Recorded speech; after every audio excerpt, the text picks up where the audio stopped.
So here we are for the first pod of the 2021-2022 SRT Guru League Draft. Come at you solo style today, doing a quick draft grades. I've been busy this week and I'll continue to be busy, so I wanted to get these out as fast as possible because before you know it, it'll be 3 weeks after the draft and nobody will have the same team.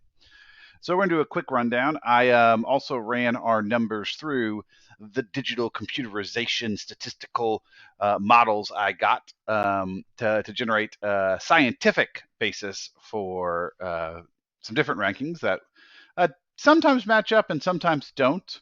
I'm going to do a rundown of what the computer tells us the rankings are, and then I'll do my own rankings with some explanation. Um, so what this does is it take I had a model where if you go to hashtag basketball and took their rankings uh, and the players and their projections, they ranked our teams according to their model. Um, and so just real quick, and they basically do it the same way I do my weekly rankings, where they give you points for the categories based on where you're going to finish. Number one was Boom Shakalaka, which is Doug's team, tied alongside with Inside Stuff and Mark's team, both at 67 points. I'll break down those rankings shortly. Number three was me, the Kaiju Alliance, at 66 points. Johnny's team of Monstars at a 63. Battle LA, the Emil David matchup at 61 in fifth place. Chris's Dream Team at 59. At sixth place. Peter's Get Buckets at seventh with 58. Dow's Fund My Keyboard Addiction at 57. Dan Knows at 55. Harlem Disc Trotters, the Andy Justin pairing, at 51. 11th place, the new Trung and Brandon Bunball Ways at 49. And then last place was Sohill with Tres Leches at 49. We'll turn first to the number one ranked. Actually, we'll just go in a draft pick order. So where is my draft picks? Here we go. So the number one overall pick was Inside Stuff, who's projected to finish tied for first with 67 picks. Mark picked Jokic first, Mitchell second, Alexander third. Hashtag Basketball thinks he has basically the best team. They think he's going to be the best free throw percentage team, which makes sense given he doesn't have a weak free throw shooter with possibly, I mean, his worst free throw shooters maybe DeMar DeRozan or John Collins. He has a strong field goal percentage team because, again, his worst field goal percentage guy is Donovan Mitchell, who's a very good shooting guard field goal percentage. But then you have DeMar, Murray, Collins, SGA, and Jokic are all 50% volume shooters. 3-point shooting, he's in the middle of the pack. He's the number one points team, which I'm a little surprised to see. Number 8 rebounding, middle of the pack, 6 assists. One of the worst steals teams, one of the worst block teams, but a very good turnover team.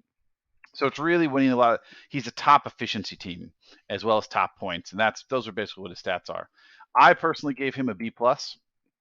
I think his best pick was Jordan Poole in the 9th round. I thought it then, even before some explosions in Golden State. I just think he's going to get a lot of run before Clay gets back, and even when Clay backs, will take some time, and he'll move at least into a 6-man scoring role with a lot of ball dominance. I think his worst pick was Jonas Valanciunas. I just don't think he's going to ever play well alongside Zion. So maybe Zion doesn't play and it's a good pick in the 7th round, but that's what I didn't like. I think the most controversial pick is DeMar, just because people don't know what he's going to end up doing in Chicago. So I gave him an overall B plus. Pretty solid draft, pretty good. I don't think there's anything wrong with that. Dream Team, Chris's team. Hashtag Basketball ranks him at number 6, the 59th. Basically a terrible field goal percentage team, a good free throw percentage team. Third place, third point shooting, good points, 5, total rebounds, 7th, best assist team in the league, top quality steals, total punt on blocks, absolute worst, and absolute worst on turnovers. For a reminder, he drafted Curry, Randall, Levine, LeVert, Siakam, Lowry, Simmons, Josh Giddey from Oklahoma City, Kelly Olynyk, and Dennis Schroeder. I got to give him a pretty poor grade here. I'm going to give him a D for Doobie because I think his I think his status, Sohail undermined his status a little bit and hurt his draft. I think the best pick is Zach LaVine. I think Zach LaVine was a clear second rounder, and he got him in the third round. Um, I don't personally love Julius Randle because I just think there's going to be too many other players there, and will he be able to replete it? So I don't know if second pick, but I mean, if you flop those, and it's fine. The worst pick, though, it's very clearly Caris LeVert. Even if his back was healthy, he probably went too high in the fourth round. He was probably closer to the sixth, even if healthy. And with his broken back, who knows? And he's never been healthy. The real reason he did poorly, though, I had was not just LeVert. Was then he drafted right after that he drafted Siakam, who's hurt at least until the end of close to Thanksgiving, if not after, as well as Ben Simmons, who we just don't know when he's going to play. So you drafted three players. So the first 5 weeks, Chris is just going to be at a handicap. He's not going to have Simmons till the trade. He's not going to have Siakam till after Thanksgiving. And let's say LeVert comes back at the same time. It's just you can't sit on three injured guys like that. I think that was really his problem. Not while the LeVert reach was bad. I think it was just those combination of things. However, once his team gets healthy, he's got so many assists. That's great. I think his points are solid. I think his rebounds are solid enough to compete. His steals, I think, are tremendous. He went with a pump block. I'm fine with it. He just needs to. Julius Randle's a good pump block center. Siakam can play center. Olynyk can play center. You don't get blocks a lot with those, but they all get steals. The three pointers are great. The field goal percentage being as low as it is a little surprising. And that's partially it's Kyle Lowry. I think it's Siakam and LeVert and stuff. I think that could raise a little bit. I think he's got some talent to work with, but he's basically got to weather the storm those first 5 or 6 weeks. And I personally never liked that strategy because then you're just hoping nothing else goes wrong. Like if Kyle Lowry gets hurt, his season's done. You don't have any room for error. On to number third pick, Tres Leches and Sohail. Sohail is ranked predicted to tie last along with Trung and Brandon at 49 points. For a reminder, he picked Luka third, followed by Gobert, Middleton, Tobias Harris, Ja Morant, then Cade Cunningham, snatching Robert Williams, Kyle Kuzma, Jordan Clarkson, and Dort at the end of the draft. He's predicted to be a bottom 5 field goal, bottom 3 free throws, bottom 4 threes, bottom 4 points, top 3 rebounds, bottom 4 assists, bottom 3 steals, top 4 blocks, bottom 4 turnovers. So basically good at rebounding, good at blocks. I don't know if I agree with that. In fact, I don't. I gave Sohail a B+. Luka, okay, that's what we wanted. I actually think pairing Luka and Gobert is good. Okay, get rid of free throws. Great. But now with my first 2 picks, I have an elite assister. I've got the best rebounding point guard. I've got the best rebounder in the league. And I got someone who can win me blocks every week. And I got Luka who's going to score 30 points. Added Middleton. Okay, I added efficiency across the board. And when Giannis rests, Middleton's going to get some numbers. Number 4, he added Tobias Harris, who we know is going to get run because Simmons isn't playing. So he just he took Gobert and Doncic, who get married together, and then just added 2 guys that could fit well on any team, Harris and Middleton. And that's why I think Harris is his best pick. So then he added Ja. Okay, even if Ja doesn't improve this year, which is okay, he's still going to do what he did last year. And now you're adding Middleton's assist to Doncic and Morant's, who are all pretty good assisters, and Morant's going to get you 20 points, and you don't care about his free throws because whatever. Okay, the only thing he's short on is he doesn't have a super 3-pointer. But all those guys shoot some threes. He added Cade Cunningham, who is going to get maybe 19, 7, and 8. Maybe bad field goal percentage, but it shouldn't be so disastrous to wipe the good percentage from everybody else. There's a 50% shooter almost, and Luka's like 47 or whatever. I just don't understand that.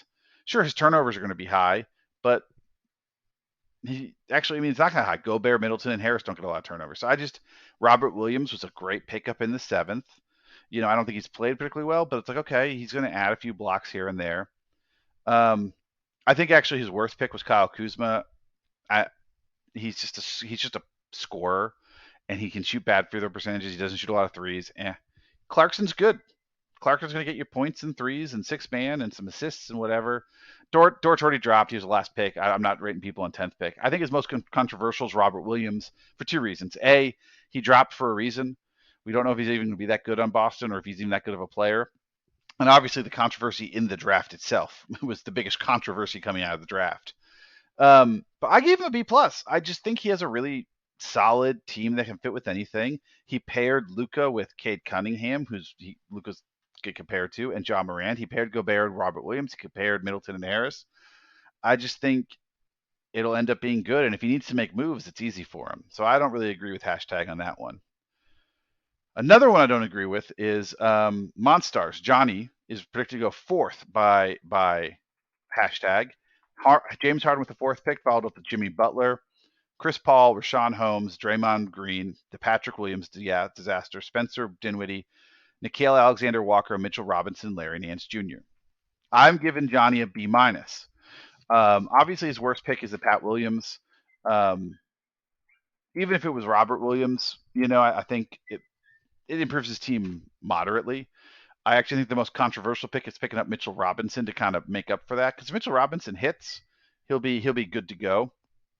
So I think that's actually a pretty solid pick up that far, even though it's controversial because it also relates to the Patrick Williams pick. I think a great pick is Spencer Dinwiddie. I just think he has to be the other primary scorer in the backcourt for Beal. And you pair him with Harden, I think that's good. Butler and Paul are just going to be health dependent. If they're healthy, I think Johnny could be really good. It's just hard to bet on those guys' health. Holmes, I think, is such an efficient guy. It helped with his kind of things.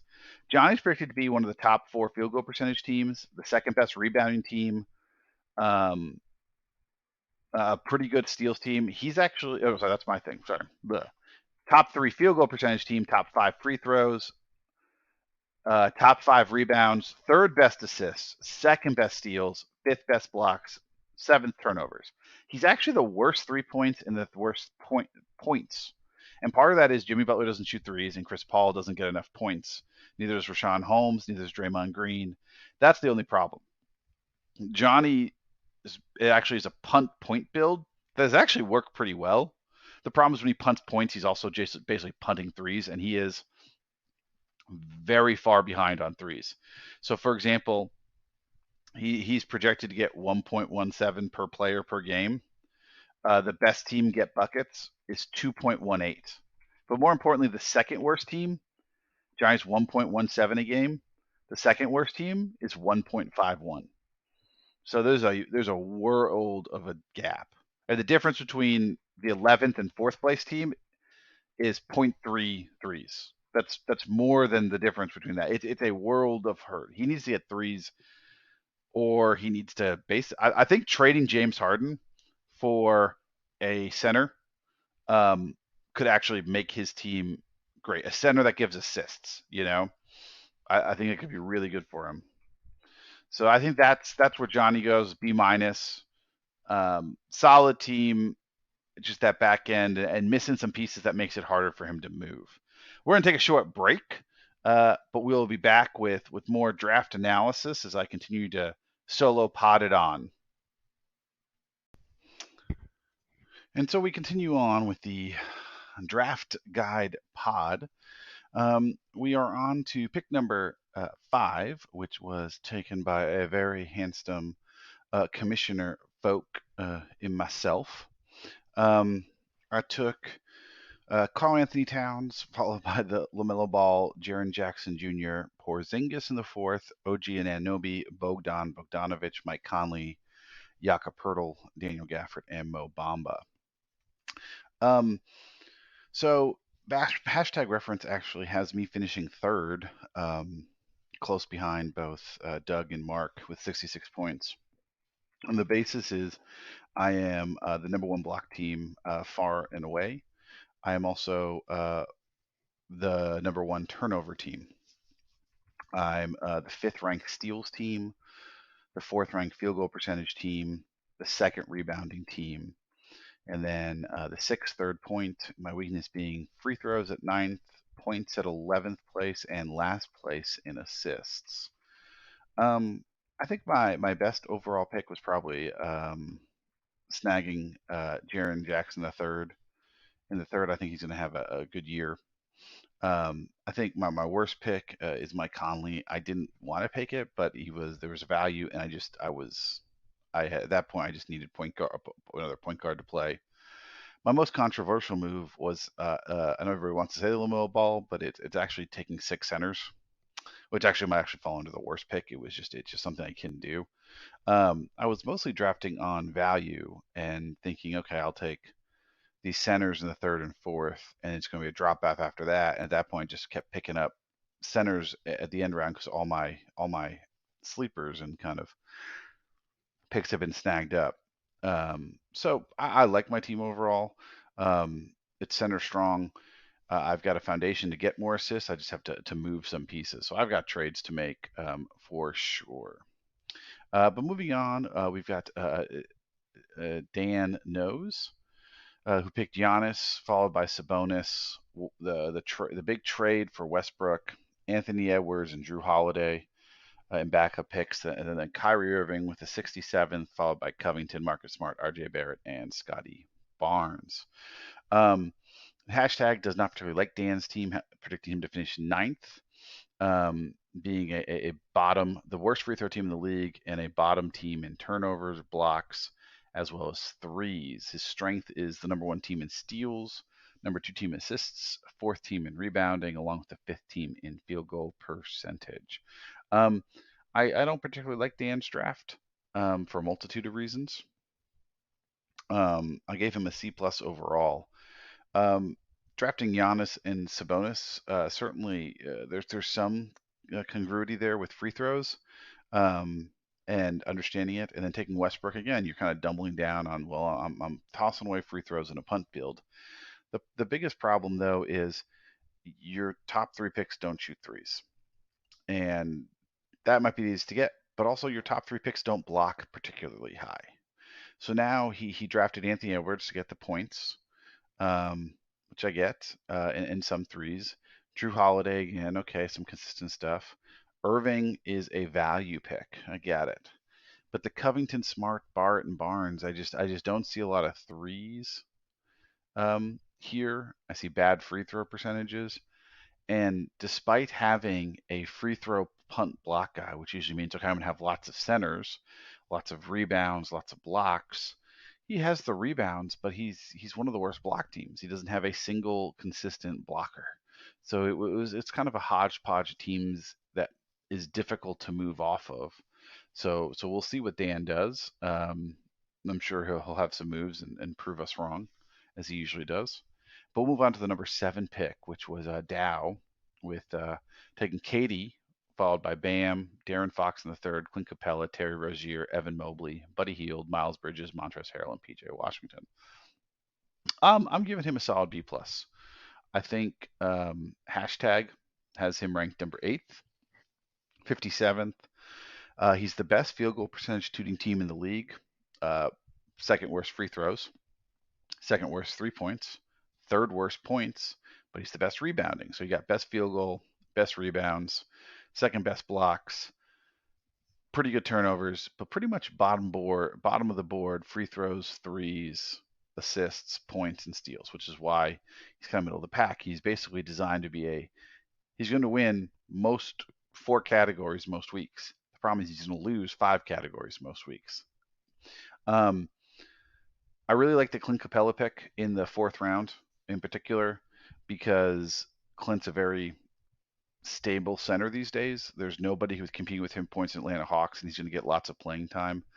He's going to get lots of rebounds. There's not as many guys getting rebounds as much as he is. He's going to have high field goal percentage, and he's going to do decent stuff without killing your free throws, even though he's not good at them. I think the worst pick was Terry Rozier. It just didn't fit with a lot of parts of his team, and it didn't really bring much. And I don't particularly think. I think also in the fifth round it was just overvalue. The most controversial is Darren Fox. Third round value. He needs to have his 25-9 and some improvement to kind of return that third round value. And it's hard to just suddenly imagine he's going to get that with the backcourt getting crowded. The interesting thing about his team is just that, you know, he has these big man stats, without a lot of the great big man. So it'll be interesting to see how he kind of goes moving forward. In the eighth spot, you've got the Harlem Distrotters, which is the Anthony and Justin combination. Hashtag does not particularly like the team, predicting to finish 10th, 51 total points.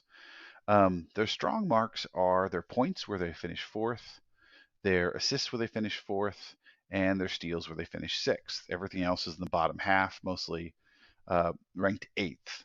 So right around 25 percentile, and that is field goals, free throws, 3 points, and blocks all finished eighths, with the rebounds and turnovers being the bottom two. I'm giving them a solid B. I actually think their worst pick was their number 1 overall pick, which was Trae Young. They followed that up with Vucevic, the big trade up to get Porter, Malcolm Brogdon, and Zion Williamson with the trade back picks, Darius Garland, Kevin Porter Jr., Brook Lopez, Jonathan Isaac, and Jalen Suggs. Like I said, I think Trae Young was actually their worst pick. It was a reach. At 8, they could have gotten Damian Lillard, who tends to get some superior stats, except, maybe not as many assists, but okay. They let Joel Embiid go. Okay, I understand that for injuries, but they let Jason Tatum and Paul George, who are just better overall talents, as well as Anthony Davis and Bradley Beal. I just think Trae went about 6, 7 spots too high, but that's the person they wanted, so there's some understanding in getting it. The problem is, not even the trade up with Michael Porter Jr. or Malcolm Brogdon, who I think those top 4 were good, and then they took a swing on Zion, where I think in the 5th there's good value. The real problem is that, and that's what their controversial pick is the Zion pick. Is okay, will that come out, or will be a total waste? But I actually think their best pick overall was taking Michael Porter Jr. Taking him at 30, he's better than the 30th overall pick. It got him very, very good value to get there. And the biggest thing is, when they traded back, they picked up Malcolm Brogdon, who is going to, especially with Caris LeVert out, going to start strong. I'm just kind of shocked at some of their overall. They've got this overall team that doesn't really do anything particularly well. And so it's interesting to see it. It's like, yeah, they can score some points and they're solid assists, but short of that, they just need to improve. And I don't know how they do it. So we're going to go to the 9th pick, which was by Peter Ho and Get Buckets. He's predicted to finish 7th in hashtag, which is 58th. He drafted Damian Lillard with the first, Fred VanVleet, Brandon Ingram, Christian Wood, Nurkic, Hayward, D'Angelo Russell, Andrew Wiggins, Al Horford, and Tyler Hero. Peter returned to his roots, being the number 1 3-pointer team, the number 3 points team, the number 5 assist team, middle of the pack everywhere else except for the last place field goal percentage team and the last place rebound team. I'm giving him a B plus as he returns to the name Get Buckets, focusing on points and threes. The Lillard VanVleet combination, followed up with Brandon Ingram, is going to give you 3 probably 25 to 30 point scorers with high threes, high assists, making you strong there. Christian Wood is probably his most controversial pick. Because there's a question. Okay, if he returns, if he gets those numbers all year, he's going to exceed his value. If he gets hurt, which is he's shown he's done in basically his entire career, or gets shut down, then he's not worth it. I actually think his best pick were his last 2 with Hero and Horford. Hero set to poise for a breakout in kind of a 6-man year, and Horford is going to have lots of value in Boston and at least kind of pick up some stats. I think his worst pick was in the 5th round, taking Nurkic. I just think Portland is a team in transition and might trade Lillard or go small ball with Covington and Larry Nance. I just think Nurkic is going to have his stats eaten up, and I don't think he's ever been the same since that big injury. The thing I do like about Peter's team is he has Russell, Lillard, VanVleet, and Wiggins and Hayward, such guys that are going to shoot threes and get points. And he's like, screw field goal percentage. It's a good field goal punt team. The only thing that's interesting is he's not a good rebounding team, and I feel like that's fixable. So we'll see if he gets there. I think one more decent block guy, and he could be a real threat to take it all. So that's why he got a B plus. In the last 3 picks, we got Bun Ball Ways with number 10, which was Brandon and Trung's team. Hashtag really dislikes them, putting them at the bottom along with Sohil's team at number 49. Specifically, while they're the number 2 points team and the number 4 free throw percentage team, the number 5 3 points team, they are in the bottom 3 or 4 in every other category, specifically steals. As a reminder, they took Embiid first, Booker in the second, Jaylen Brown third, Lonzo Ball fourth, Jarrett Allen fifth, Jerami Grant sixth, Colin Sexton, Devontae Graham, Sengun from Houston, and Bojan Bogdanovic 10th. I give them a B minus. The new guys came in, made this flat. I think picking Embiid was just a value pick and was the right pick. But I think their worst pick was taking Devin Booker in the second. Booker has never returned third round value in his entire time in the league, and I don't think that's going to change this year. So they essentially drafted him 2 rounds too early, in my opinion. However, I think taking Jalen and Joel Embiid was a solid pick. I actually think Jerami Grant in the sixth is great value, especially with Cade Cunningham being hurt, and is just going to get similar stats as what last year, and he was far better than that sixth, seventh round value. So taking him in the sixth, I think, is great. I think their most controversial pick is Jarrett Allen, where it's hard to imagine he's going to get a lot of time despite the money in the contract. Overall, their team just isn't. I don't know what doesn't make it click. You got a big guy in Embiid and Jarrett Allen. You got Jerami Grant as your good small forward, power forward. You've got good scoring in Devin Booker and Jaylen Brown. You got Lonzo Ball to give you some assists. Sexton and Graham help out with the threes and the assists, but it just doesn't come together. And maybe there's not a defensive stat. So it's interesting that the way hashtag kind of viewed it out, the team just doesn't gel. I don't think it's a terrible team. It just doesn't. It's not cohesive. So with the last 2 picks, we're going to go with Boom Shakalaka, which is Doug's pick. It is actually him and Mark are tied for first along hashtags rankings. Specifically, Doug is impressively the second best free throw team, the second best turnover team, the third best blocking team, the fourth best 3-pointers team, and then his top 6 in field goals, rebounds, steals. His poorest is assists, where he is 11th. Doug took Jason Tatum, Bradley Beal, Ayton, Turner, Halliburton, Isaiah Stewart from Detroit, Norman Powell, Reggie Jackson, Keldon Johnson, and Poku from San Francisco. I really like Doug's draft, giving him one of the highest grades at A minus. I think his best pick is Beal. Vaccine or no vaccine, getting someone who's going to drop 30 plus and good percentages and all this stuff, who really doesn't have an injury history at 14, is just kind of absurd. I think his worst pick is actually Halliburton in the 5th round. I think by the time you get to the 5th round, with Tatum and Beal, they're not really getting a large number of assists, and then went with his to secure his big man squad. By the time he was picking in the 5th, there's no way he was going to compete in assists, and he picked up Halliburton. It would have been better to try and find a scoring point guard, in my view, and kind of go in that direction, or go someone else and go somewhere else. And get Garland or just somebody else that's going to score and shoot some more threes. I just don't think Halliburton's going to get you the volume of points and threes that they're going to get. I think the most controversial is Isaiah Stewart. Did he really need another center? Maybe not, but maybe it was just a value pick. But it's hard to really nitpick a draft that was, I think, as solid as his. The last guys we got are the LA Battle star, and that was the Emil and David combination. LA's Battlestar Gold, I'm sorry.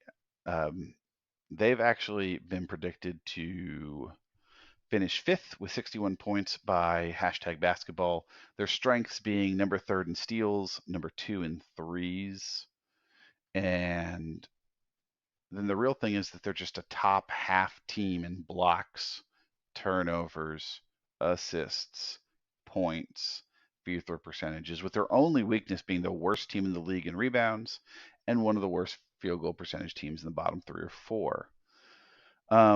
Their picks is Paul George in the first, Anthony Davis.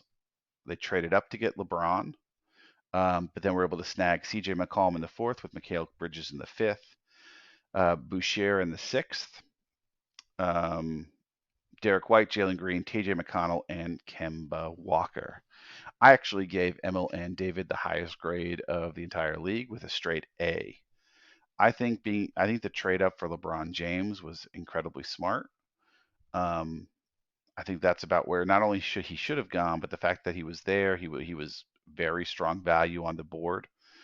I think pairing him with Davis is very smart because if one of them gets hurt, the other one's going to go well. I think pairing James and Paul George is a very natural fit. But I think then adding up the CJ McCollum, because if Lillard gets traded, McCollum will do well. If McCollum gets traded, he'll still do well. Getting him at 53 is just a solid pick. You know it's good. And then getting Mikal Bridges, the fact that he was still on the board, essentially deep into the fifth, sixth rounds, was really good.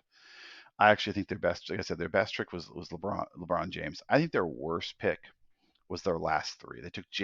They kind of went with this high, you know, field goal percentage, good stats, everything, and then they went with Jalen Green, who we know is going to be a bad field goal percentage chucker as a rookie. Kemba Walker, who is a terrible field goal percentage tanker, and then just TJ McConnell, more point guards. That's okay. Just kind of finished the draft kind of weak. I think their most controversial move was the huge trade up to make sure they got LeBron. I think it worked in their favor, but it does make their team a little top heavy. So to break it down from top to bottom, I think the best team's draft was the Battle LA for LA, which got a straight A. Doug got an A minus. Mark got a B plus, as did Peter for his gut buckets points, Dow for fun my keyboard addiction, as well as Sohill with Tres Leches. I think the only B I handed out was to Harlem Disc Trotters, which is Andrew and Justin's team. I gave myself a B minus, as well as Johnny for mostly for his Pat Williams and Mitchell Robinson kind of gambles and screw up, as well as Brandon and Trunk in the 11th spot. The two lowest grades I handed out was for Dan's team, which I just didn't like the way they got put together, and well as Chris's D for Doobie grading, with the Karis LeVert followed up by two more injured and unknown players in Siakam Simmons. I think it was just too much to take on for a draft, even though there's some value in picking up all those guys. That's the draft podcast for the year. I wanted to get that out, so I'll look forward to going up against all you guys and giving you some more analysis throughout the year.